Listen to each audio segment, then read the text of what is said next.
welcome back Yes, sir.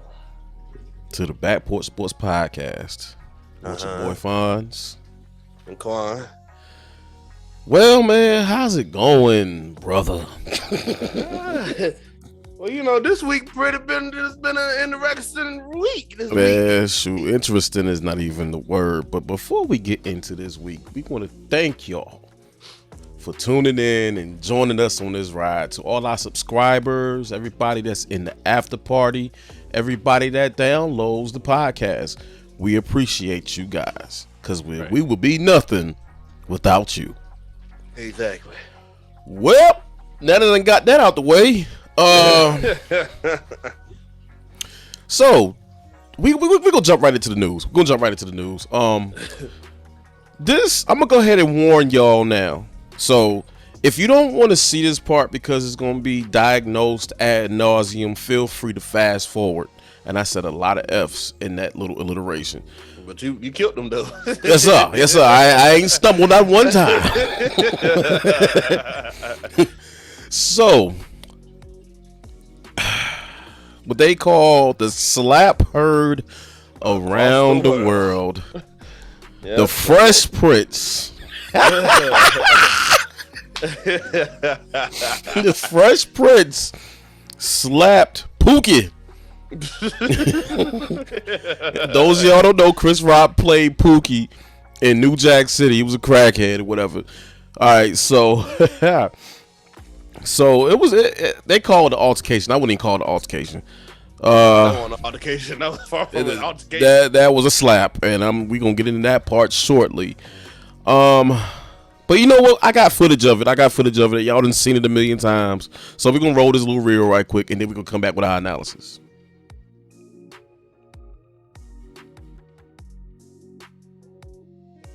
All right, so we back. Y'all done seen it. Chris Rock told a joke. And mind you, this was at the Academy Awards, the most prestigious award ceremony, So Chris Rock told his joke. It was a G.I. Jane joke. Mm-hmm. Initially, the Fresh Prince was laughing. Right. At first, right? Then Jada Pinkett Smith, Miss Entanglement herself,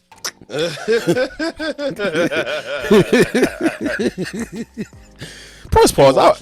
She won't too pleased about the situation. So Will got up there, walked on stage, smacked fire out of Chris Rock. My father, like with Rick James. Well, I get that. I'm gonna get to that in a minute too. I got some stuff for this win. He said, "What did the five fingers say to the face?" Smack.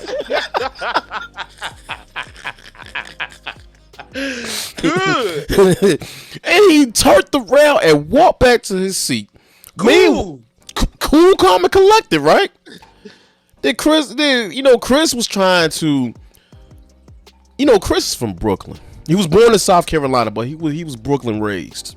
Right.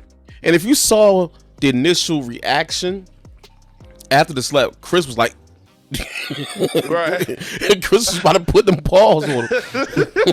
He thought about it. He thought about that money he making for hosting the Oscars. Right. So I'm gonna get him back on the flip side. Yeah, I'm gonna catch him later on the special. So big ups to you. Good. Couldn't have been me. Like, man, matter of fact, y'all need to go watch what Shannon Sharp said about this whole scenario. Shannon went in. Uncle Shannon went in. Shannon's a different breed. But anyways, so he walked back to his seat. Chris trying to process, and then next, Will was like, "Keep my wife's name out of your fill in the blank mouth." Amen. So Reverend Smith then spoke. He got up there and did his thing, and I'm a big, like you said, big props to Chris Rock because there's about 5 people Will wouldn't have done that to, and I'm about to go down the list. Number 1, Bernie Mac. He would not have smacked Bernie Mac for making that joke, but I wish you would smack me, boy. I tell you, I clever Lord. You know what I'm saying? He wouldn't have done that to Bernie Mac. The next one, you mentioned the brother, Rick James. He would not have smacked Rick James. He gonna smack Rick James. I must be losing my mind. You ain't gonna smack no Rick James. I'm Rick James. You Will Smith. I'm Rick James. yo, shout out to Carcino for Life as a YouTuber, man. He knew Rick James personally. and dude got some stories for, so y'all in y'all free time, check out Carcino for Life on YouTube. Rick James stories. Charlie Murphy, he wouldn't have slapped Charlie Murphy. Like, I can't even do a Charlie Murphy voice, but doggone it. I mean, and the last person, and I'm sure, Quan, I can speak for both of us. He's showing to smack me. Because I'm from a hometown called fresh off a brother's hind parts, and I'm feeling homesick. I wish that brother would have jumped out of his seat and smacked Fonz, because Fonz would have went straight postal on Will Smith. He wouldn't have been the Fresh Prince no more. Boy,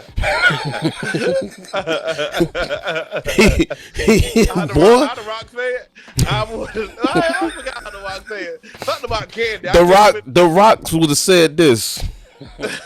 He would have laughed the smacketh down on his candied potatoes. He would not.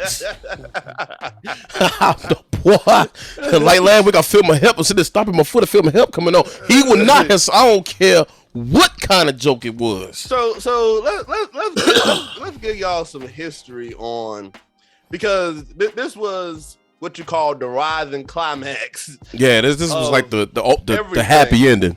Yeah. So in 2016, right? Mm-hmm.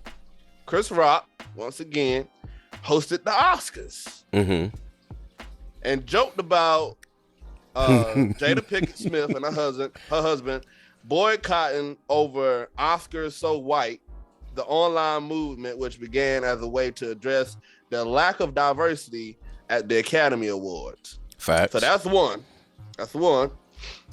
Number 2. Tell him what he said, though. Chris Rock declared that the Smith, as well as black director Spike Lee, went mad, quote unquote, over the issue, as there were no black acting nominees that year. Okay, right. So he's clowning them once again for saying you're gonna boycott. You acting like it's no black nominees at all. So I mean, he been doing. This was in 2016 now. 2016. Yeah, 6 years ago. Yeah. Jada boycotting the Oscars like me boycotting Rihanna's panties. Rock said during his opening monologue, I wasn't invited. Point blank period. Yep. Rock went on to joke that he understood Pinkett Smith's anger. Jada's mad her man Will was not nominated for Concussion, which was a movie back then. Mm-hmm. Rock said in a reference to the 2015 football film Will Smith starred in, I get it. It's not fair that Will was this good and didn't get nominated. It's also not fair that Will was paid $20 million for the 1999 film Wild Wild West. And Pinkett Smith commented on the jokes days later when asked about them by paparazzi. Hey, look, it comes. This is what she said. Hey, look, it comes with the territory. We got to keep it moving. She said, we got a lot of stuff we got to handle. A lot of stuff going on in our world right now, and we got to keep it moving. Now, with that being said, that explains why her facial expressions towards Chris Rock when he made that joke was like that, because this been going on since 2015/2016. So this is nothing new. Chris Rock always somehow picks on the Smith family. See, here's my thing. She was already aggravated. She already, you know. I'm a Chris Rock fan. His comedy specials, like Bring the Pain from back in the day, they're legendary. Chris Rock talked about everybody. Will Smith even had times when he get up there and talk about people. But like I said, what I just read kind of explains why her attitude was the way it was towards him, because he always got something to say. She always done address the media years ago about this issue, and this time they just both got fed up with it. Now he made them laugh. Now he was making them laugh in the beginning. He was even making Denzel Washington laugh in the beginning. I don't know what transpired between in those 2 seconds. Okay, I'm gonna tell you. Really, I think what it was, and I'm gonna let you go on.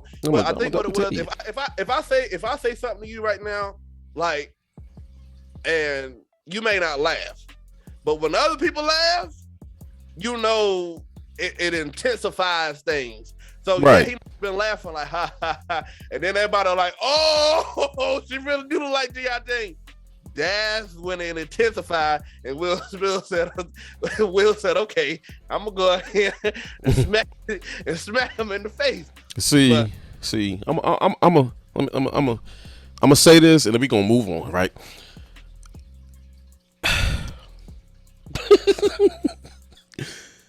It was all fun and games till he looked at Jada. Now, everybody was saying, he's protecting his wife. I get that. But she won't protect him though on the red table. See, bro, you dipping into my sermon. Dipping into my sermon. Yeah, but now it was just 2 years ago that August Alsina was, how we say, having his way. And of course, there's speculation that Will knew about it the entire time. There's also speculation that they were separated. I don't speak of nobody's marriage. That ain't my problem. But where was all that energy when your wife pretty much told you, one, that you wasn't satisfactory, and two, while you was sitting at this red table, told you that, there's been some entanglements. The reason why people using the word entanglement today is because of that red table talk. Where was this energy at, Will?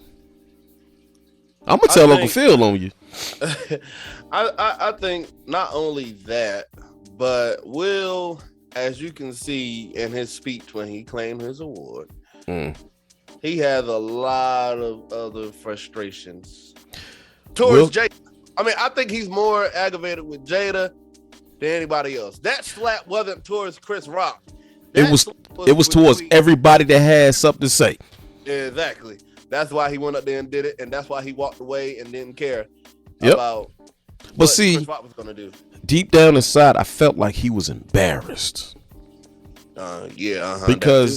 Because okay, back in the day, when Will was like in the rap game and everything, he was called soft. Right. So Will is about 6'2", about 220. Built like a football player. Chris Rock is a $150 soaking wet. Like I said, he wouldn't have done that to Bernie Mac. He wouldn't have done it to Rick James. He wouldn't have done it to Charlie Murphy. And he darn sure wouldn't have done it to me. Because I'm trying to tell you. So, and we're going to do this part and we're going to move on from that though. He did issue an apology. He apologized to Chris Rock he didn't put no video out. He didn't get on TV. He didn't hold no press conference. The brother went on Instagram. Said that violence in all its forms is poisonous and destructive. That's what he said. And then his wife got up there and said, this is a season for healing. I have problems with that. So Will, please feel free, Will, to check us out. I invite you to go to the comments and say what you got to say. We'll get on this podcast, boy. We finna blow up. We about to go to Hollywood, Boy, I'm telling you, boy, we be on all sports. That will come up here. Let them come. Hey, look, don't block my blessing. Whosoever will, let them Whosoever come. will, let them come. That's what they say. So let's go ahead. Let's go ahead and switch gears back. Yeah, let's go ahead to the NFL. Back to the basics. We just had to do a quick rant on that. We had to touch on that. But before we move on, fellas, it is never okay to slap a man. Nah. Because you slap me. Hey, let's move on. Let's move on. Okay, so Deshaun Watson's deal is I ain't gonna say controversy, but it's kind of noteworthy. Of course, he got the 5-year, $230 million contract, fully guaranteed. An NFL executive, they having the owners meetings and stuff down in Florida. Yeah. I think right now, I know yesterday, today too probably. An anonymous NFL executive told Peter King, who's very astute in his NFL-ness, said the contract stinks to high heaven. There's a lot of controversy brewing about that contract for the simple fact that the basis of Deshaun Watson, and the things that he's done, like we say on the show. I'm not saying he's guilty. I'm not saying he's innocent. I'm just saying. So it's a lot of people protesting the fact that the Cleveland Browns even traded for the guy. Now, in a football sense, it's an okay pickup. I'm not gonna say it's the best because the man been out of football for a year and some change, and he might not even be available when the season starts. Right. So that's why I called it an okay pickup. What's gonna kill the Browns is that contract. You just put $230 million guaranteed. That means he's going to see every cent of that contract. And even if they cut him, that's dead money. That means they gonna still have to pay him. They're gonna be in the hole for a long time. They gonna be in the hole for a minute. So the basic old Cleveland Browns. I'm just being real because now you got to put pieces around him. Well, he got the pieces around him already now. Amari Cooper. I mean, hey, that's that. I mean, he's solid. I mean, yeah, he's a slight upgrade, but saw, hey. That Prescott in. Anyways. Anywho, so we gonna keep looking at that one to see how that transpires. The next one, which is one of my favorites, it's kind of near and dear to my heart. The Detroit Lions will be featured on the latest season of HBO's Hard Knocks. I will watch because I am a Dan Campbell fan. It's gonna be on starting Tuesday, August 9th, from 10 to 11, and it's gonna have like different episodes every week. Right. And September 6th will be the last episode. So Hard Knocks was actually a good show. Right, it really is. It's stuff that you don't know about. Like the very first season of Hard Knocks, the Ravens was in it after we won the Super Bowl, and I watched every episode just because, not only because I was a fan, but you get to see the inside dealings of that franchise. Now it's changed since 2001, but I'm excited. I mean, as a football fan, yeah, I want to see it. I want to see if Dan Campbell, cry again. But anyway. It's something in a couple of stories that came out today. The biggest one was the new overtime rule. Yeah, man. Come on, man. Oh, my God. NFL owners approve modified overtime, ensuring possession for both teams in playoff games. Buffalo, you should be happy. They ain't gonna even probably make it back this year because Rule change, you don't make it back. The same way the Pittsburgh Steelers played the Patriots and they said Jesse James' touchdown wasn't a touchdown and it really was a touchdown. They changed it the following year and we ain't never see the Patriots a day again in my... It's a bunch of hogwash, that's what it is. See, the NFL know what they be doing. Yeah, you're right. They knew Josh Allen supposed to have made it further than what he did, and I give big ups to Josh Allen. Oh yeah, like he balled out. He balled out. If it ain't Jesus, don't answer. Josh Allen, I give the utmost respect to him because he balled out. Mm-hmm. Like you seen him trying, to play. Yeah, I mean, once they gave him Stephon Diggs, it was okay then, you know. Right. But yeah, man. I mean, I don't like the rule. Just keep everything the same. Look, if you can't start the offense that first drive, you don't want to win. Yeah. You know what I'm saying? Like I'm gonna score and then give you an opportunity to tie it. And then we got to try to go back down the field again. Like it's basically the same thing. You just get one extra chance to. I mean, nah, man. Just keep this. Why y'all keep changing stuff? Y'all want to extend the gameplay. Just keep everything the same. That's the problem. We already got to deal with an extra week of football. Now we got to deal with maybe an extra hour of football. Yeah, I mean, I look at it like this. Here. And Mike Tomlin said, speaking of Mike Tomlin, he said it. He kind of said it in response to that rule.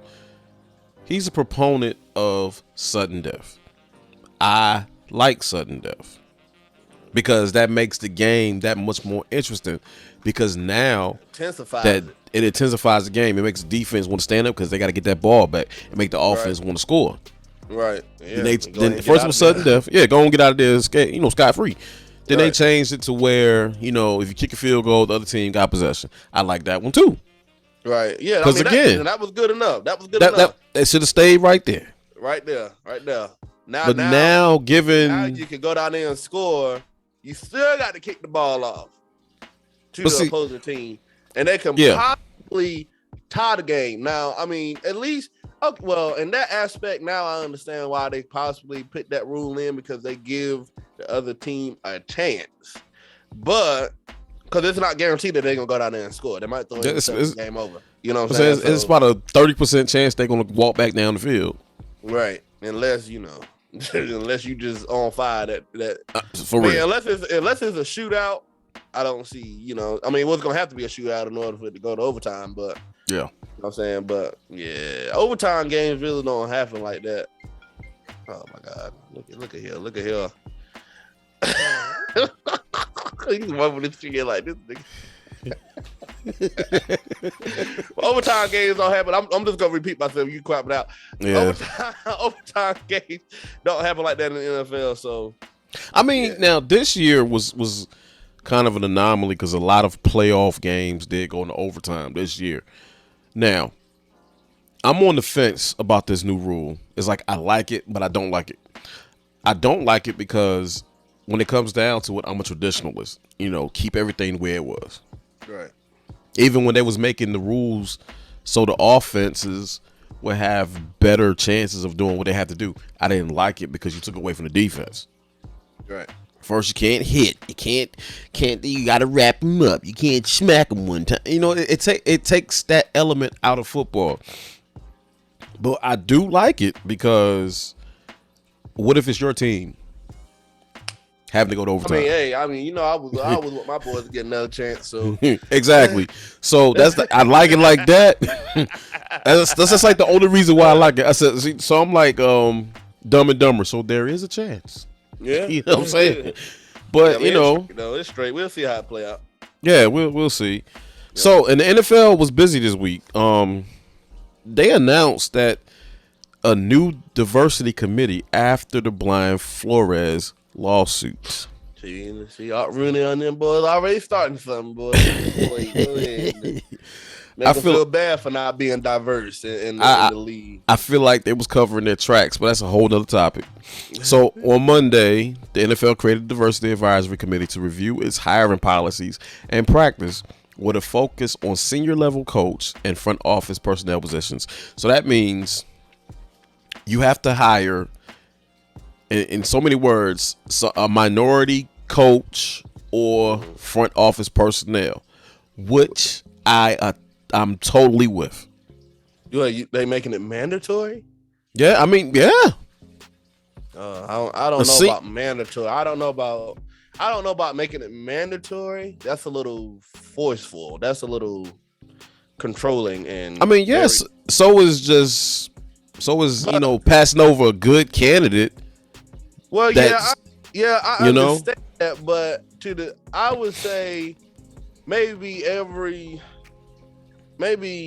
all right. So for the Browns or for all franchises, if you don't interview or try to hire at least 7 minority coaches in 5 years, and it's a problem. You know what I'm saying? Like, at least do the interview portion. Don't say it's mandatory for you to hire them because they may not be a good candidate. So now, I mean, I don't know. I mean, that's the case. It's like to each his own. But at the same time, look at Eric Bieniemy.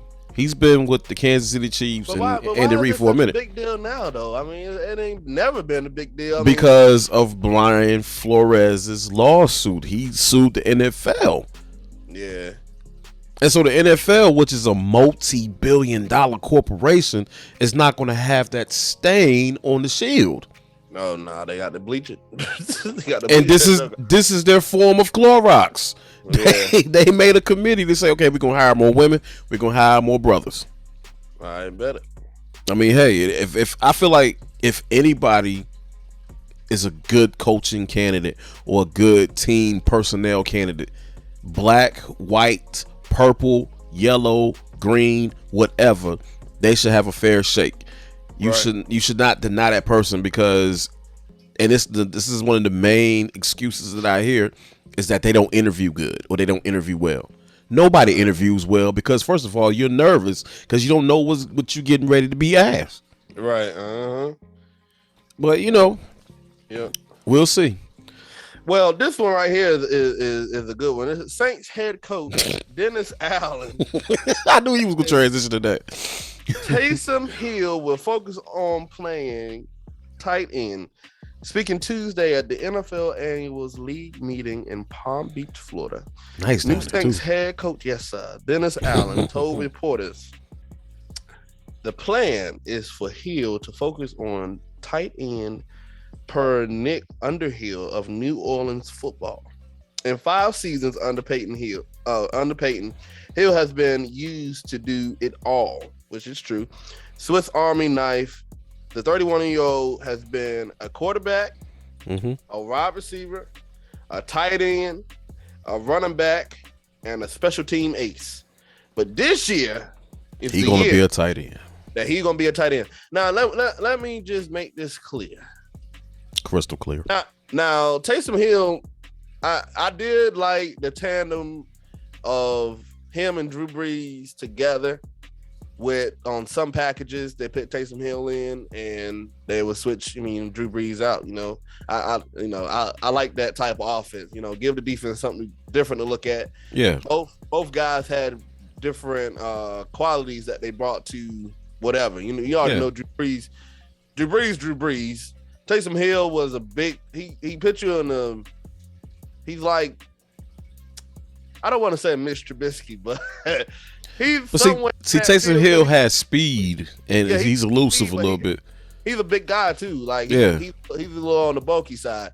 But I mean, I'll be interested to see. That's interesting to see. They said doggone Tim Tebow was gonna come back and play tight end, but but he's been all over the place in that offense. So I mean, I think it might be a smooth transition. Yeah. That's what I'm thinking. It may be a smooth one, but then it may be a big yikes. But why would you make him focus on tight end? Who is that quarterback? Jameis Winston. Oh, and then they signed Andy Dalton today. Here's another funny one, though. This another funny one. Here's another funny one, though. This one cracked me up when I read it. Good, because I want to go off on this one. Robert Kraft. This guy. If I'm not mistaken, this is Robert Kraft is the owner of the Patriots, right? Yep, New England Patriots owner. Been there for some umpteen years. It said it bothers me. See, this what happens when you get spoiled for about 20 some odd years. You know, it bothers him. We haven't won a playoff game in 3 years. Oh, 3 years. First, more than anything, it bothers me that we haven't been able to win a playoff game in the last 3 years. Oh, poor Robert. Greg, is it Bedard? Something like that. Of the Boston Sports Journal. I'm happy that I think we had a great draft last year and it made up for what happened the previous 4 years or so. Let me tell you something. Oh, that's just so sad. I am playing the world's smallest violin. You go 20 years winning championships and playoffs, and you got 6 Super Bowl rings to your name. AFC division champs. And 3 little years. You just hurt that you can't win a playoff game. I tell you, this world just ain't. Oh, shut up. Let me tell you something. You'll be all right. Like, get up and brush yourself off. You'll be all right. Y'all don't need no other championship for another 2 more years. Your legacy is set. Like, bruh, you appeared in 10, count them, 10 Super Bowls. And then right? I'm gonna say it because we about to get into the same with chess. Save it. And I'm gonna say this. God knows I don't care. You worried about you all of a sudden hurt about a playoff, you not being able to win a playoff game in 3 years. 3 years. And the time when you were doing sex trafficking. Oh, let's move on. So hold on. Whoa.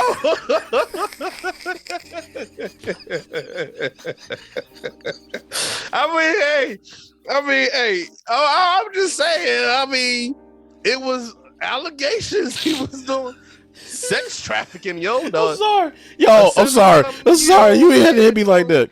You did not have to hit me like that, bro. I'm just saying. There was allegations that old man was doing sex trafficking. Making these young girls rub Ben Gay on the Chill. They were rubbing Ben Gay on his knees for $100. He said, "Hey, girl, you want to earn some money?"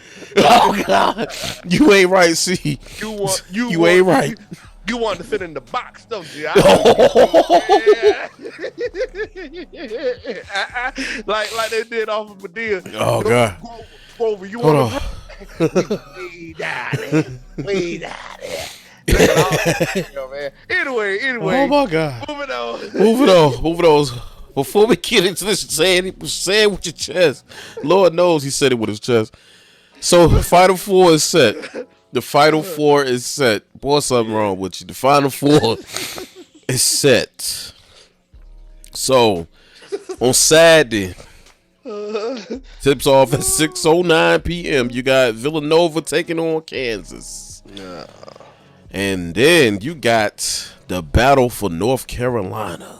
The Tar Heels. And the Dukies. Y'all comment below who y'all think gonna take it.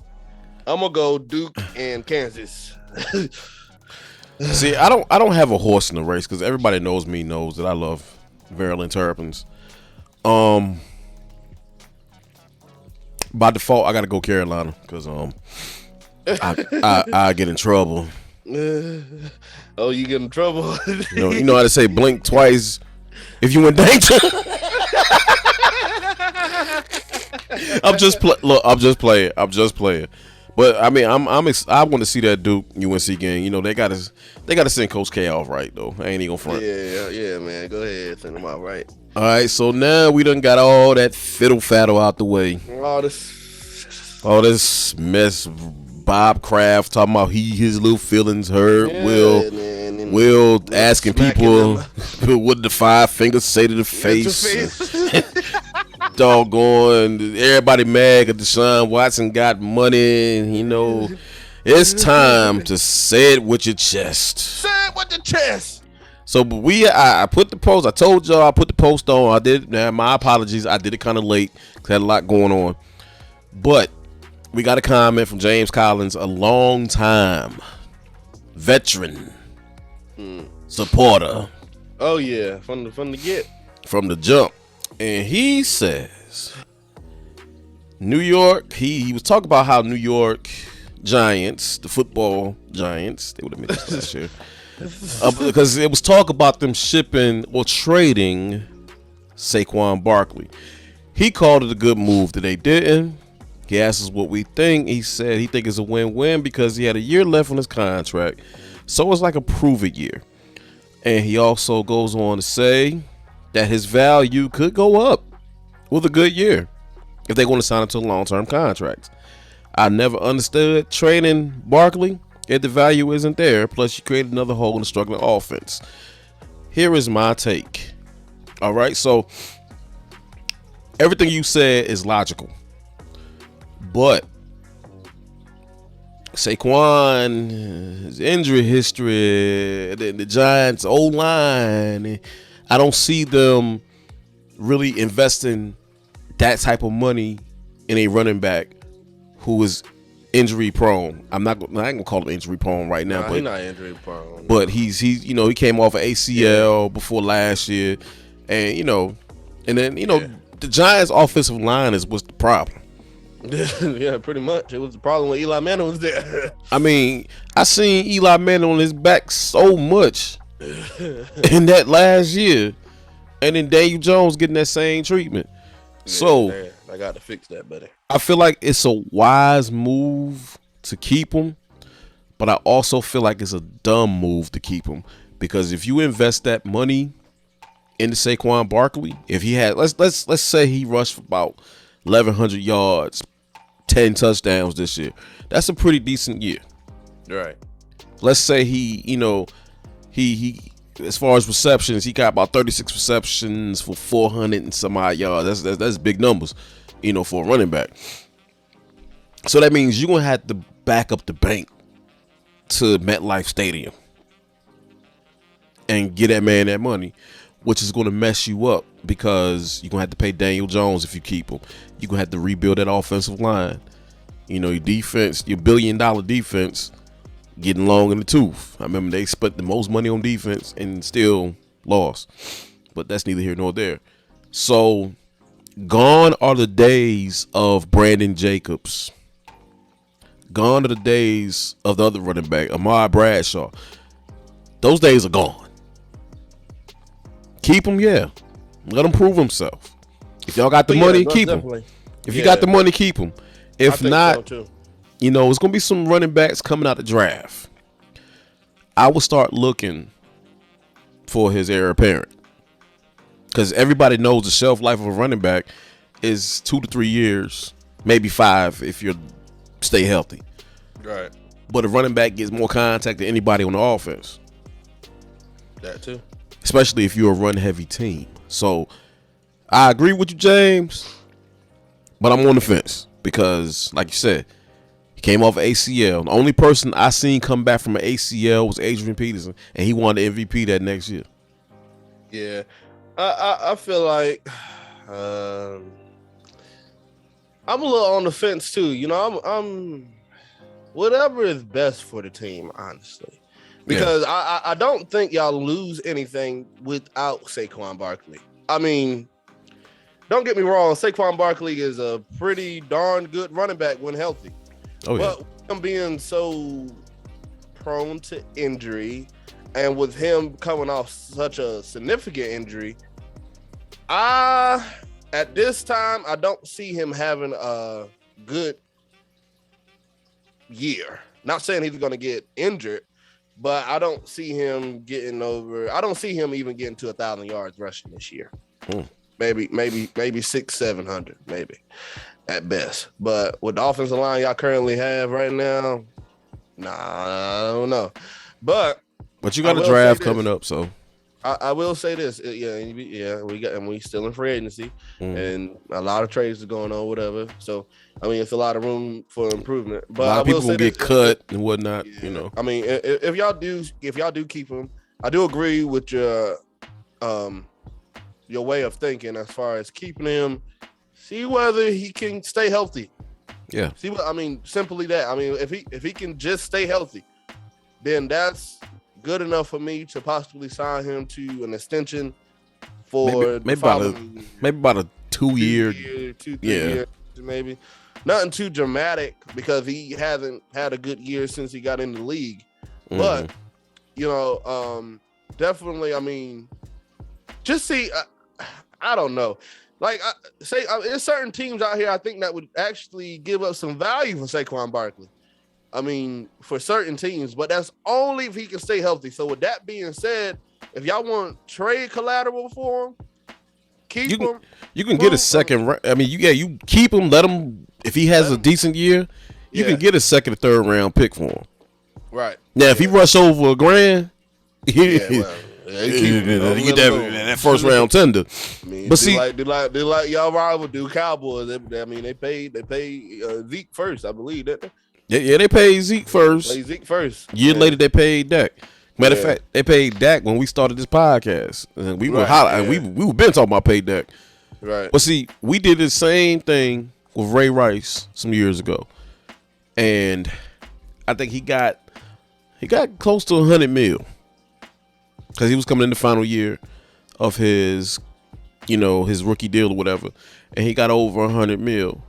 And from 2013 on up until 2014, because 2014 is his last hurrah, he won't Ray Rice no more. That ACL tough, man. I mean, that's not a soft injury. I mean, but if y'all do keep him, I would say let him try. I mean, I feel like y'all ain't got no choice but to keep him, really. I mean, because he's not gonna get a sign, and I mean he does have talent. Don't get me wrong. Saquon Barkley is a good running back. I mean, when they compare this man, to Earl Campbell, a Hall of Famer. No, he tough. He tough now. I don't know about that, but definitely. I mean, let him have a prove it year. Let him have a prove it year, and let him see. Let the Giants find out what's best for the team. They're going to be the ones to make the decision anyway, because this is a business. So they got to see. I mean, they got money tied into him anyway, so they might as well just go ahead and let him play that year. I think he was like the second overall pick. Yeah, I don't know how many more years he got left on his contract though, but I think he's still on his rookie deal contract out.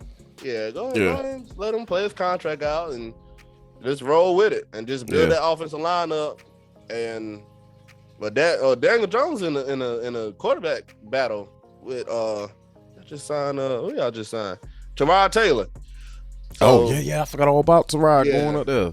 Yeah, so yeah. So definitely go ahead and keep him. That's something to watch. So thank you, James, for commenting. And like I said, I'm gonna try to have the Say It With Your Chest post up on Thursdays, so I'll give y'all time to say it with your chest. Appreciate you. Yeah. So Quan, what you got to say with your chest, man? This way I really got too much to say on my chest, but only thing I got to say is don't get slapped in the face. That's it. Don't let nobody. I don't care whether they was a movie star or a rapper or a comedian or a television show person. Don't never let nobody slap you. And here's the most important part. Slap you and turn away from you before you can even react. And walk like it would. I'm sorry. Go ahead. But that I woke up to that before Wood about 7 that morning. I was geeked the whole day.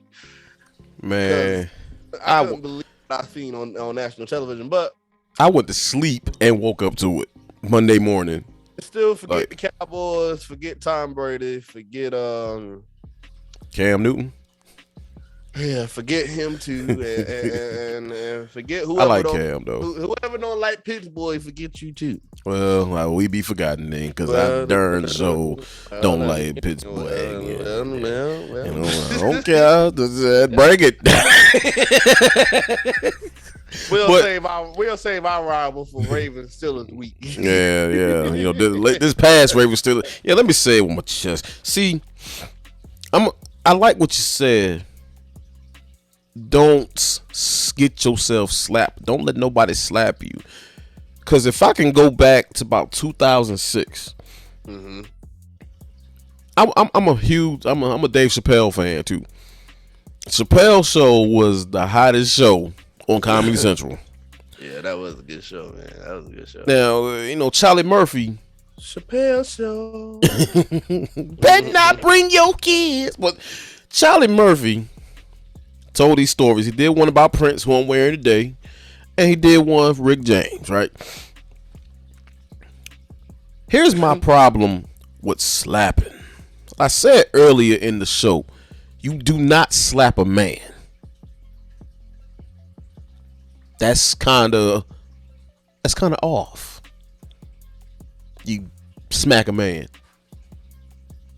So, with that being said, let's get there. I'm gonna tell you what Charlie Murphy said about it. See, back in the day, it was fashionable because they take the gloves off and fop and challenge you to a duel. No, we don't slap a man. Okay, I don't care what he say. It was the fop. You don't slap a man. Now let's go to the other side of the coin. There's a word that people using towards this whole scenario as we come to a close. Musicians play recreationally. As we come to a close. No, it got musicians.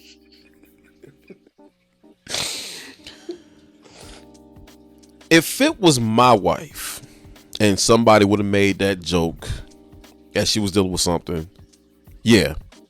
Like I told y'all, I'm from my hometown is fresh off a person's hind parts, and I'm feeling homesick. Rest in peace, Robin Harris. But and I'm going ham. But we're talking about Jada Pinkett Smith, August Alsina, Entanglement, Tupac, friend, Tupac. How do you want it? So if I was enthralled with Jada Pinkett Smith, and y'all can take this how y'all want it, I don't care. If I was enthralled with Jada Pinkett Smith, and somebody would have said something that the joke really wasn't that bad. If somebody would said it like that, I'd have been laughing like, he called you bald head. He said you didn't like G.I. Jane. And it'd been over with. Because of that fact that, okay, you did fraternize with somebody named after a month of the year. But that's just my opinion. Hey, if y'all wanted to talk about it in the comments. If I see it, I'll answer it. If I don't see it, oh well. But this has been a great show. We kind of I kind of put a lot of energy into that first segment. So, as always, y'all go visit the website. The links is in the description. Go to the podcast. It's going to be on Apple Podcasts. It's going to be on YouTube. All that good stuff. All the links are there. We appreciate y'all. And that's that Michael Jackson joint. But so we gonna head on out. So this has been the Back Porch Sports Podcast with your boy Fonz. Incline. Yo, we out, man. We out of here. We out. Peace out, y'all.